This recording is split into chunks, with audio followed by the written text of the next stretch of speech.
Hey, Georgia Rebel here again. I got this nice cool little multi-tool. KingMax.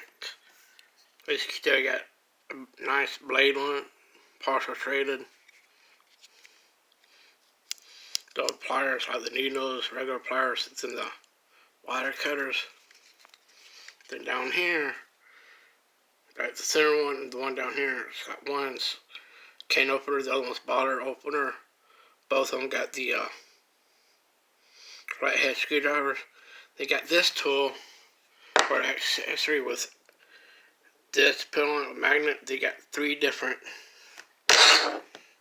size Phillips heads, 3 different size flatheads. Then you got the 3 different, like the octagon top heads.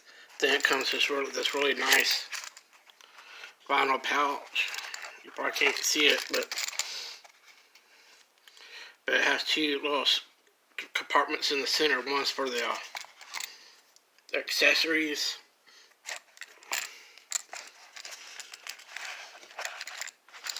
Then the other one's just for putting the tools in.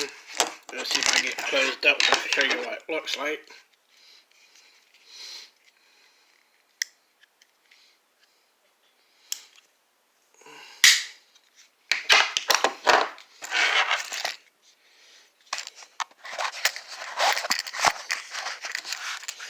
That's what it looks like with stuff in. Pouch closed. Oh, y'all take care.